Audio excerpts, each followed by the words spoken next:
15, 16, 17, 18,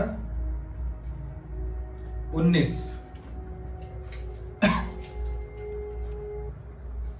श्लोक संख्या 15, 16, 17, 18, 19। सबसे पहले इसका उच्चारण देखेंगे। पांचजन्यम ऋषिकेशो देवदत्तं धनंजयः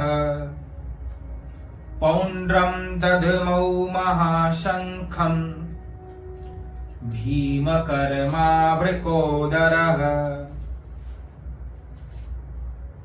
अनंत विजयं राजा कुंतीपुत्रो युधिष्ठिरः नकुलः सहदेवश्च सुघोषमणिपुष्पकौ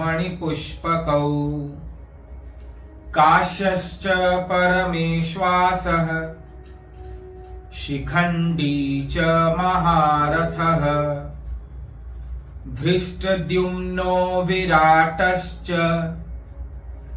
सात्यकिश्चापराजितः द्रुपदो द्रौपदेयाश्च सर्वशः पृथिवीपते सौभद्रश्च महाबाहुः शंखान् दध्मुः पृथक् पृथक् सघोषोधार्तराष्ट्राणां हृदयानि व्यदारयत् नभश्च पृथिवीं चैव तुमुलो व्यनुनादयन्। इसका हिंदी अनुवाद। संजय धृतराष्ट्र से कहते हैं कि हे राजन, श्री कृष्ण महाराज ने पांचजन्य नामक शंख, अर्जुन ने देवदत्त नामक और भयानक कर्म करने वाले भीमसेन ने पौंड्र नामक महाशंख बजाया। कुंती पुत्र राजा युधिष्ठिर ने अनंत विजय नामक और नकुल तथा सहदेव ने सुघोष और मणिपुष्पक नामक शंख बजाए।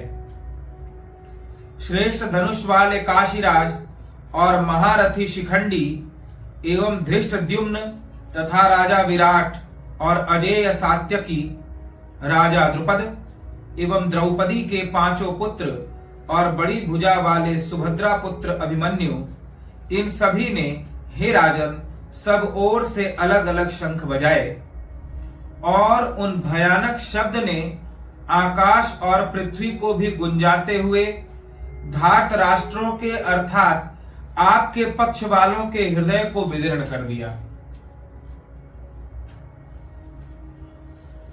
पहले भक्त संजय ने राजा धृतराष्ट्र के पास कौरव पक्ष की प्रशंसा की थी कि भीष्म पितामह ने सिंह के समान गर्जना करते हुए शंख बजाया और उनके साथ जब कौरव वीरों ने अपने अपने शंख बजाए तो ऐसा लगा मानो असंख्य सिंह एक साथ कुरुक्षेत्र में गर्जना कर रहे हैं। पांडव पक्ष के शंख ध्वनि की प्रशंसा करते हैं और कहते हैं भगवान श्री कृष्ण ने पांचजन्य नामक शंख बजाया, साथ ही साथ उनके शंखनाद में अपने अपने शंख का नाद मिलाकर जब पांडव वीरों ने शंखनाद किया तो उस ब्रह्मनाद से कौरव पक्ष के शंखनाद को पी लिया। पांडव पक्ष के शंखनाद के आगे कौरव पक्ष का शंखनाद सुनाई पड़ना बंद हो गया। धर्म की नाद सच्ची नाद होती है, धर्म की आवाज सत्य की आवाज होती है, सत्य की आवाज बुलंद होती है। इसलिए पांडवों का शंखनाद अति दिव्य हुआ, अति सुंदर हुआ, मंगलकारी हुआ, कल्याणकारी हुआ। लेकिन कौरव पक्ष का शंखनाद भय को देने वाला हुआ, भयानक हुआ। कौरव पक्ष के लिए व्यास जी लिखते हैं कि भयानक शंखनाद किया और पांडव पक्ष के लिए लिखते हैं मंगलकारी नाद किया। भगवान श्री कृष्ण ने पांचजन्य नामक शंख बजाया।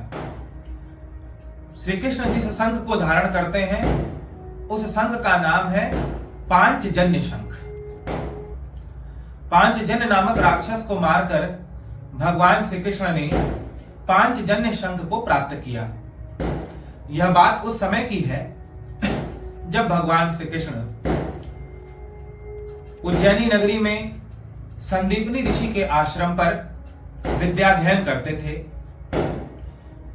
वेदाध्ययन पूरा करके जब भगवान श्री कृष्ण लौटने लगे तो गुरुजी के पास जाकर कहा, गुरुदेव मेरी शिक्षा पूरी हुई, बताएं मैं आपको गुरु दक्षिणा में क्या दूं, क्योंकि ऐसा नियम रहा है कि जब शिक्षा दीक्षा पूरी हो जाती है तो शिष्य गुरु को गुरु दक्षिणा प्रदान करते हैं। मैं आपको क्या गुरु दक्षिणा प्रदान करूं जिससे आप प्रसन्न हो, संतुष्ट हो। संदीपनी ऋषि ने कहा, आप साक्षात नारायण हैं। यूं तो मेरा सौभाग्य है कि जगत पिता होते हुए भी, जगत गुरु होते हुए भी आप मेरे आश्रम पर आए, विद्याध्ययन करने की लीला की, मुझे अपना गुरु होने का सौभाग्य प्रदान किया। आप साक्षात परमात्मा हैं ऐसा मैं जानता हूं। आप ही जब मुझे दक्षिणा में मिल गए तो इससे बड़ी दक्षिणा और मैं क्या मांग सकता हूं। इससे बढ़कर के मेरे लिए और क्या दक्षिणा हो सकती है कि साक्षात परमात्मा ही मुझे दक्षिणा में मिल गए। भगवान श्री कृष्ण ने कहा, नहीं गुरुदेव, आप कुछ तो मुझसे मांगे। संदीपनी ऋषि ने कहा, मैंने जो आपको विद्या दी है, आप उस विद्या को जहां उपयुक्त हो, उचित हो, अधिकारी को बताना, यही मेरी दक्षिणा है। फिर भगवान श्री कृष्ण गुरु माता के पास गए, उनसे आज्ञा लेते हैं और कहते हैं, हे गुरु माता, आप ही कुछ दक्षिणा मांग लो। गुरु माता रोने लगी और कहने लगी, श्री कृष्ण, तुम्हारे ही जैसा मेरा भी एक बेटा था, लेकिन वो समुद्र में समा गया। समुद्र ने उसे अपने भीतर छिपा लिया। तुम जब मेरे आश्रम पर आए तो तुम में मुझे अपना पुत्र दिखाई पड़ता था। तुम जब तक आश्रम में थे मुझे अपने बेटे की कमी नहीं होती थी, लेकिन अब तुम जा रहे हो तो मुझे अपना बेटा बहुत याद आता है। हे श्री कृष्ण, आप तो नहीं रुकोगे, आप दक्षिणा देना ही चाहते हो तो मेरा बेटा मुझे दक्षिणा मिला करके दे दो, जो समुद्र में समा गया है। भगवान श्री कृष्ण ने गुरु माता को प्रणाम किया और बलराम जी के साथ समुद्र के किनारे आए। भगवान श्री कृष्ण ने समुद्र को ललकारा, समुद्र प्रकट हुआ। वो जानता था कि ये परमात्मा है। उसने भगवान के साथ युद्ध नहीं किया, भगवान के शरणागत हो गया। भगवान ने समुद्र से कहा, हे समुद्र, मेरे गुरु का बेटा तुम्हारे भीतर समा गया है, क्या वो तुम्हारे भीतर है? समुद्र ने कहा, मेरे भीतर तो नहीं है, हाँ, पांचजन्य राक्षस मेरे भीतर रहता है। हो सकता है उसने आपके गुरु माता के पुत्र को निगल लिया हो। भगवान श्री कृष्ण समुद्र में प्रवेश करते हैं, पांचजन्य राक्षस का वध करते हैं और शंख उस पांचजन्य राक्षस को वध करके प्राप्त करते हैं। वही शंख भगवान श्री कृष्ण के हाथ में सुशोभित होता है, जिसे पांचजन्य के नाम से जाना जाता है। पांचजन्य राक्षस के उदर को विदीर्ण करके भी देखा, लेकिन उसके पास भी गुरु माता का बेटा न मिला। भगवान श्री कृष्ण यमपुरी गए और यमराज के पास से गुरुपुत्र को लेकर आए और गुरु माता को लाकर गुरु दक्षिणा में समर्पित कर दिया। तो वह पांचजन्य नामक शंख जो पांचजन्य राक्षस को मारकर प्राप्त हुआ है, उस शंख को भगवान श्री कृष्ण ने सबसे पहले बजाया। पांचजन्य, हमारा यह शरीर, इस शरीर में जो 5 इंद्रियां हैं वे ही मानो पांचजन्य शंख है। जैसे 5 ज्ञानेंद्रियों की बात आती है, आंख, कान, नाक, जीभ, त्वचा। ये 5 ज्ञान इंद्रियां हैं और 5 कर्मेंद्रियां कही जाती हैं, हाथ, पांव, शिश्न, वाणी और उदर। 5 ज्ञान इंद्रियां, 5 कर्म इंद्रियां, जिनके द्वारा कर्म होता हो, क्रिया होती हो, स्थूल कर्म, स्थूल क्रिया, वह कर्म इंद्रियां कहलाती हैं। जैसे हाथ से कर्म होता है, पांव से चलने की क्रिया होती है, वाणी से बोलने की क्रिया होती है। तो ये जो कर्म को संपन्न करती हैं, इन्हें कर्म इंद्रियां कहा जाता है। ये 5 कहलाती हैं, जैसा कि बताया, हाथ, पांव, शिश्न, वाणी और उदर। 5 ज्ञान इंद्रियां होती हैं जिनसे हमें बाह्य विषयों का ज्ञान होता है। जैसे आंख से किसका ज्ञान होता है? रूप का, सुंदर है या बदसूरत है, आकर्षक है या कैसा दृश्य है, इसका ज्ञान हमें आंखों से होता है।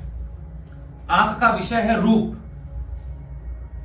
कान का विषय है शब्द, शब्द का ज्ञान कानों से होता है। नासिका का विषय है गंध, जीवा का विषय है रस, त्वचा का विषय है सर्दी गर्मी।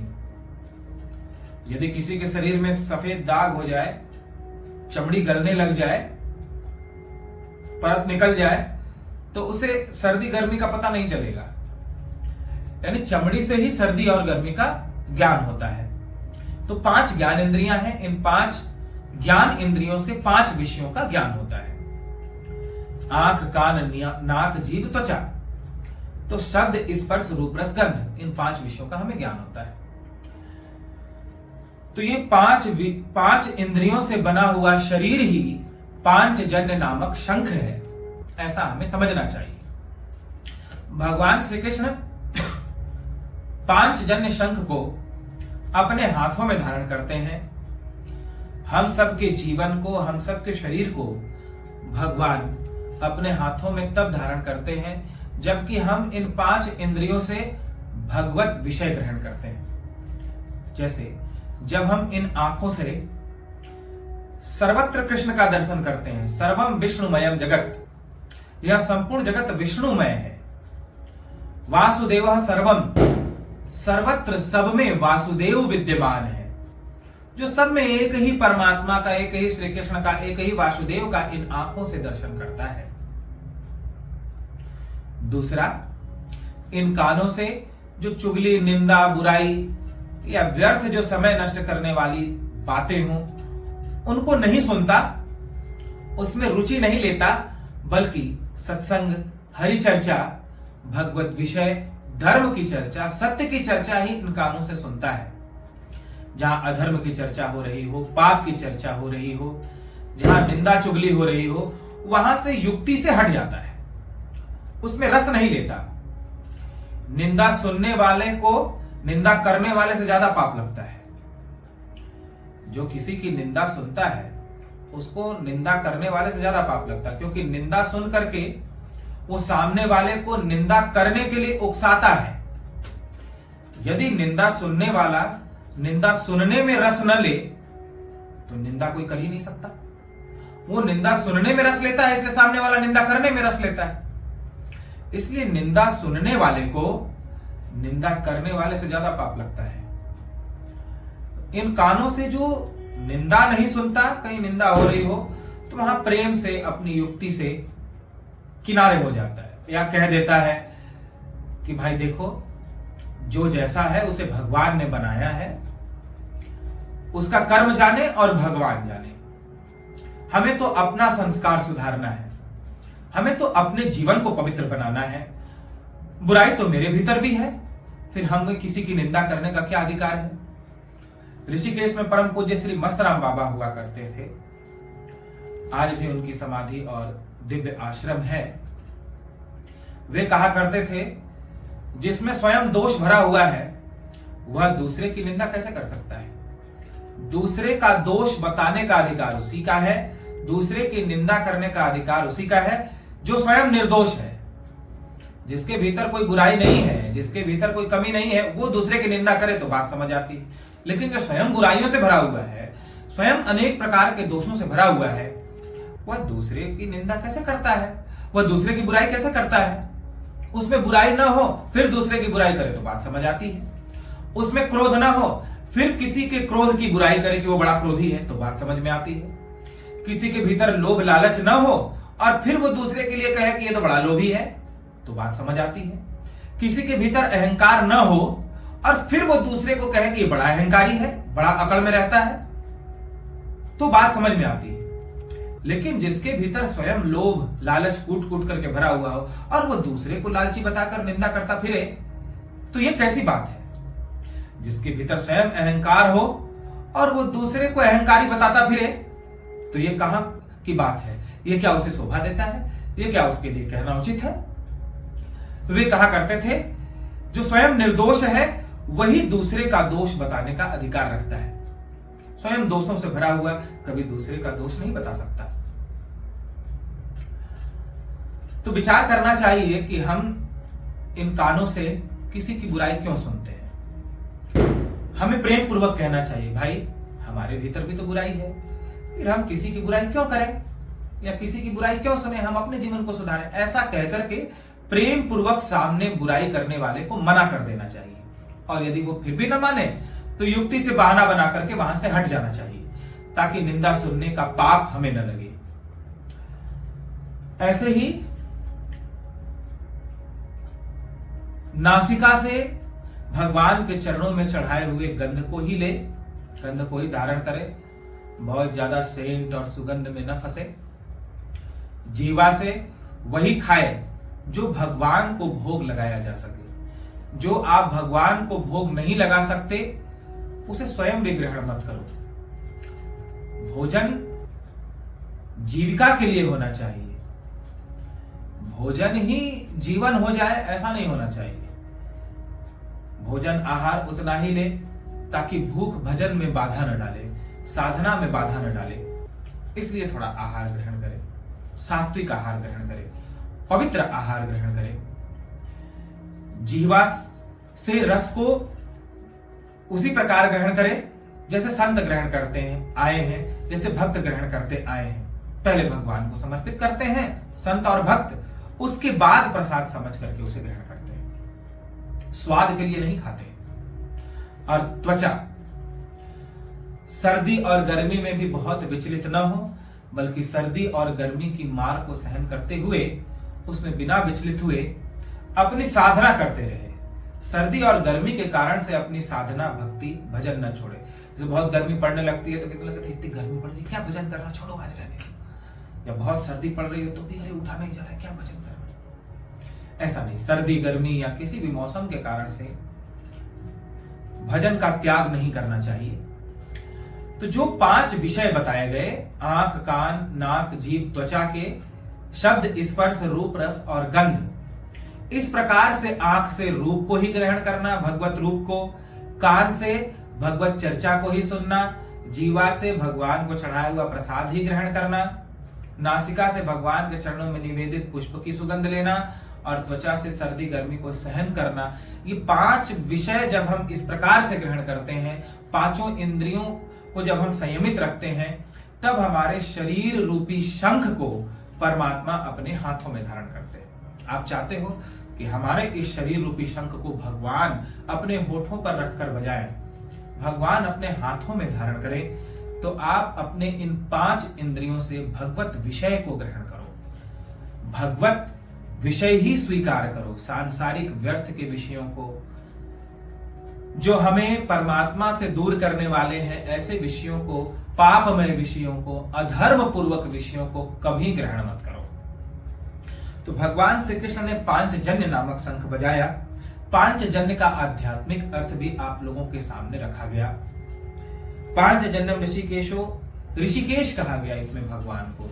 ऋषिक का अर्थ होता है सुंदर, केश यानी बाल, जिसके केश बहुत सुंदर हो, जिसके केश की सुंदरता तीनों लोगों को मोहित करने वाली हो, उसे कहते हैं ऋषिकेश। भगवान का केश अति सुंदर है। युद्ध के मैदान में भगवान श्वेत घोड़ों से जुते हुए रथ पर विराजमान हैं, सिर पर मुकुट है और मुकुट के अगल बगल से भगवान के केश वैसे ही शोभायमान हो रहे हैं जैसे आकाश में मानो काले बादल प्रकट होकर के आकाश की शोभा बढ़ा रहे हो। भगवान का केश अति सुंदर है, इसीलिए उन्हें ऋषिकेश कहा जाता है। भगवान श्री कृष्ण का ही एक नाम ऋषिकेश भी है। इसका एक अर्थ यह भी है, ऋषिकेश यानी ऋषियों के स्वामी। ऋषियों के जो स्वामी हैं उन्हें भी ऋषिकेश कहा जाता है, और सुंदर केशों वाला होने के कारण से भी भगवान श्री कृष्ण को ऋषिकेश कहा जाता है। तो सुंदर बालों वाले ऋषिकेश भगवान श्री कृष्ण ने पांचजन्य नामक शंख बजाया। देवदत्तम धनंजय, देवताओं ने जिसे प्रदान किया हो उसे देवदत्त कहते हैं। धनंजय यानी अर्जुन को देवदत्त नामक शंख प्राप्त था देवताओं के द्वारा। देवदत्त यानी देवताओं के द्वारा प्रदत्त, देवताओं के द्वारा दिया होने के कारण से अर्जुन के शंख को देवदत्त कहा जाता था। और यहां अर्जुन का एक नाम धनंजय रखा गया। धनंजय अर्जुन का नाम क्यों है? धनंजय अर्जुन को इसलिए कहते हैं क्योंकि उन्होंने राजाओं के धन को जीता। जब धर्मराज युधिष्ठिर का राजसूय यज्ञ हो रहा था, उस यज्ञ में महात्मा अर्जुन ने अपनी भुजाओं के बल से राजाओं को जीत लिया और उनका धन लाकर के यज्ञ में धर्मराज युधिष्ठिर को समर्पित किया।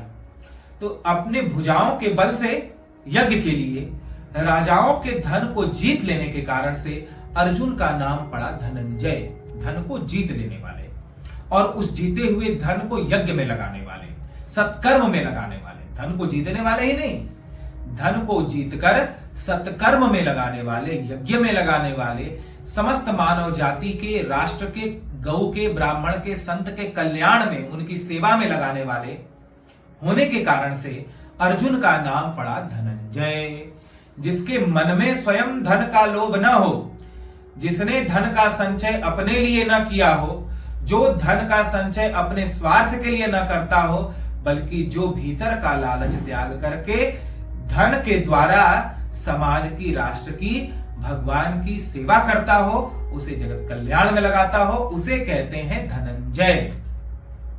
इसलिए अर्जुन का नाम पड़ा धनंजय। उन्होंने देवदत्त नामक शंख बजाया। पौंड्रम दद्मौ महाशंखम भीम कर्मा वृकोदरः। भीमसेन के शंख का नाम था पौंड्रक। पौंड्र नामक शंख भीमसेन ने बजाया। यहां भयानक कर्म करने वाले कहा गया। भीमसेन अति बलशाली है। 10,000 हाथियों का बल भीमसेन के पास है। तो वे अपने 10,000 हाथियों के बल वाली भुजा से बड़े बड़े योद्धाओं को मिट्टी में मिला देते हैं।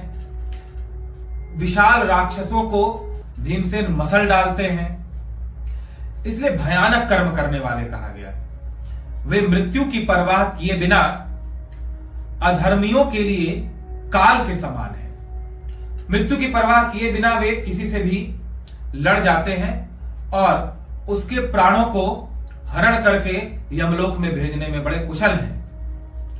इसलिए उनका नाम पड़ा भीम कर्मा, अर्थात भयानक कर्म करने वाले भीमसेन। उन्होंने पौंड्र नामक शंख बजाया। कुंती पुत्र राजा युधिष्ठिर ने अनंत विजय नामक शंख बजाया। नकुल तथा सहदेव ने सुघोष और मणिपुष्पक नामक शंख बजाए। और ये सभी नाम जो शंखों के दिए गए वो आप लोगों के सामने रखा गया था। अब अंत में कहते हैं, और उन भयानक शब्द ने आकाश और पृथ्वी को भी गुंजाते हुए धार्त राष्ट्रों के अर्थात आपके पक्ष वालों के हृदय को विदीर्ण कर दिया। ये भक्त संजय राजा धृतराष्ट्र से कह रहे हैं, शंख का वर्णन करते हुए। संजय ने धृतराष्ट्र से कहा कि हे राजन, कौरव पक्ष ने जब शंखनाद किया तो पांडव थोड़े भी नहीं घबराए। इसलिए नहीं घबराए क्योंकि उन्होंने अपने जीवन की बागडोर भगवान श्री कृष्ण पे सौंप दी है कि जीवन को देने वाले भी श्री कृष्ण हैं और जीवन को लेने वाले भी श्री कृष्ण हैं। हमारे तो सर्वस्व श्री कृष्ण हैं। हम तो श्री कृष्ण के सहारे युद्ध कर रहे हैं। श्री कृष्ण यदि हमारी झोली में विजय डालेंगे तो विजय प्राप्त होगी, और श्री कृष्ण यदि हमारी झोली में पराजय डालेंगे तो भी मृत्यु को प्राप्त करके हम श्री कृष्ण के धाम जाएंगे, और श्री कृष्ण के धाम पहुंच करके श्री कृष्ण का सानिध्य प्राप्त करेंगे, श्री कृष्ण की सेवा करेंगे। इसलिए पांडवों के हृदय में कोई भय नहीं है। कौरवों ने शंख बजाया, पांडवों ने भगवान का ध्यान किया। हे प्रभु, अब आप जानो, हम तो माध्यम हैं, युद्ध की जय पराजय सब आपके हाथ में है। आप हमें जैसे बुद्धि दोगे, जैसे प्रेरणा दोगे, वैसे हम युद्ध करते जाएंगे। कराने वाले सब आप ही हो। इसलिए पांडवों को कोई भय नहीं हुआ। जो भक्त भगवान के हाथ में अपने जीवन की बागडोर सौंप देता है, जो भगवान पर निर्भर हो जाता है, जो भगवान पर आश्रित हो जाता है, उसके हृदय का भय समाप्त हो जाता है। संसार के आश्रित रहने वाले को भय होता है, भगवान के आश्रित रहने वाला अभय रहता है। इसलिए भगवान के आश्रित होकर के अभय हो जाओ। संसार के आश्रित होकर के डरते क्यों रहते हो कि मेरा बेटा मेरी सेवा करेगा या नहीं, मेरा धन आज तो मेरे पास है, कहीं कल कम तो नहीं हो जाएगा, कहीं मैं गरीब तो नहीं हो जाऊंगा, कहीं मैं केस कचहरी में हार तो नहीं जाऊंगा, कहीं मेरे साथ ऐसा तो नहीं हो जाएगा, वैसा तो नहीं हो जाएगा। ये भय छोड़ करके भगवान पर निर्भर हो जाओ, भगवान के आश्रित हो जाओ। भगवान जो दे उसे प्रेम से स्वीकार करो। और विचार करिए, जब एक सामान्य माता पिता अपने बच्चे को दुख नहीं देते, तो भगवान के आश्रित आप रहोगे तो भगवान आपको कैसे दुख दे सकता है। हाँ, यदि थोड़ा बहुत जीवन में दुख आया भी तो वो दुख आपको निर्मल बनाने के लिए आया है। वह दुख भी आपको पवित्र करने के लिए, आपको कुछ विशेष देने के लिए आया है। इसलिए उस दुख से विचलित मत हो। भगवान के आश्रित, भगवान के निर्भर होकर के मस्ती में रहो, आनंद में रहो। भगवान जो दे रहा है बस मस्ती लेते रहो, आनंद लेते रहो। आनंद ही आनंद बरस रहा बलिहारी ऐसे सद्गुरु की। आनंद ही आनंद बरस रहा बलिहारी ऐसे सद्गुरु की। बलिहारी ऐसे सद्गुरु की। बलिहारी ऐसे सद्गुरु की। बलिहारी ऐसे सद्गुरु की। आनंद ही आनंद बरस रहा बलिहारी ऐसे सद्गुरु की। जो आपको आनंद प्राप्त है, हमेशा उस आनंद में रहो, मस्ती में रहो। भूत भविष्य की चिंता छोड़ दो। भूत में जो तुमसे हो गया पहले उसे भूल जाओ, सपने के जैसा भूल जाओ। जैसे जगने के बाद सपना भूल जाते हो, ऐसे ही पीछे तुमसे भला बुरा जो भी हुआ है, अच्छा भी हुआ हो, बुरा भी हुआ हो, जो भी हुआ हो, उसे सपने के जैसा भूल जाओ। और भविष्य में क्या होना है उसे भी भूल जाओ। भूत और भविष्य की चिंता छोड़कर वर्तमान में मस्ती में रहो, आनंद लेते रहो और भगवान के ऊपर निर्भर हो जाओ। जैसे पांडव निर्भर हो गए। पांडव भगवान के ऊपर निर्भर है।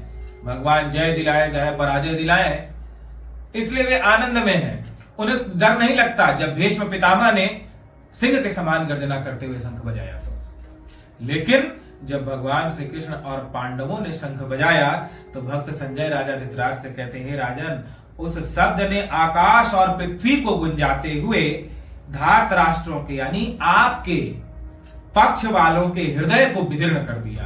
पांडवों ने जब शंख बजाया तो सभी कौरवों का हृदय विदीर्ण हो गया, हृदय फटने लगा, वो भय से कांपने लगे पांडवों के शंखनाद को सुन करके। क्यों? क्योंकि वे लोभी हैं, लालची हैं। उन्हें भय हो गया कि इतने उत्साह के साथ ये पांडव शंखनाद कर रहे हैं, युद्ध करने के लिए आ रहे हैं, तो मेरे हाथ से कहीं राज्यपाट चला न जाए।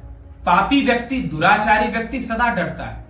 पापी हमेशा डरता रहता है। चोर को भय होता है। चोर सदा भयभीत रहता है। चोर को डर लगता है। चोर डरता रहता है। एक बार विदुर जी ने राजा धृतराष्ट्र से यह बात कही थी। महाभारत में वर्णन आता है। धृतराष्ट्र ने कहा था, विदुर, मुझे रात में नींद नहीं आती। विदुर, मुझे बड़ा डर लग रहा है। विदुर, बुरे बुरे सपने दिखाई पड़ते हैं। विदुर जी ने कहा, हे राजन, चोर को डर लगता है, चोर को नींद नहीं आती। राजन, चोर भयभीत रहता है। आपने पांडवों का अधिकार चुरा लिया ना, आपने द्रौपदी जैसी पतिव्रता नारी की नींद चुरा ली है, इसलिए आपको नींद नहीं आती। पूज्य दादा गुरु श्री गीता घाट बाबा जी कहा करते थे, यदि किसी ने अशांति पैदा करके किसी की नींद को चुरा लिया है तो उसकी नींद चली जाती है। किसी ने किसी को दुख दिया है तो उसके जीवन में दुख आता है। चोर को नींद नहीं आती, चोर सदा डरता रहता है। कौरवों ने पांडवों के अधिकार की चोरी की है। इसलिए जब पांडवों ने शंखनाद किया तो कौरवों का हृदय विदीर्ण हो जाता है। आप भी विचार करो कि क्या आप सदा डरते रहते अपने लोगों से, अपने बाल बच्चों से, अपने परिवार से, अपनी संपत्ति से, अपने भविष्य को लेकर के क्या सदा डरते रहते हो? यदि डरते रहते हो तो कहीं ना कहीं आप चोर हो, कहीं ना कहीं आपने किसी न किसी के अधिकार की चोरी की है, तभी भय लगता है, तभी आप भयभीत रहते हो। भक्त तो भगवान के आश्रित होकर के अभय रहता है। भगवान के आश्रित होकर पांडवों की तरह अभय हो जाओ, कौरवों की तरह, दुर्योधन की तरह डरो मत, भयभीत मत हो, किसी के अधिकार की चोरी मत करो। विचार करो, चिंतन करो कि आपने किसकी नींद को चुरा लिया है, आपने किसके अधिकार को चुरा लिया है, आपने किसे दुख दिया है, आपने किसके मन में अशांति पैदा की है जिससे आज आपके मन में अशांति है, आपके मन में दुख है, आपके मन में क्लेश है, आपको नींद नहीं आती, आपको बेचैनी बनी रहती है। आपने किसे बेचैन किया है कि आपके मन में बेचैनी है? बिना किसी को बेचैन किए आप बेचैन नहीं हो सकते, बिना किसी की नींद भंग किए आप चैन से नहीं सो सकते। इस पर विचार करने की आवश्यकता है, अपने आप पर भी विचार करने की आवश्यकता है। अहंकार छोड़कर स्वयं पर विचार करो। अहंकारी व्यक्ति को अपना दोष नहीं दिखाई पड़ता, वो सदा दूसरे में दोष ढूंढता रहता है। अहंकार छोड़कर अपने को भी देखो कि तुमने किसकी आंखों में आंसू दिया है, तुमने किसे दुख दिया है जिसके कारण तुम भयभीत रहते हो हर कदम पर। यह विचार का विषय है। अब आगे हम लोग कल विचार करेंगे। इसी के साथ वाणी को विराम देते हैं। किसी के मन में कोई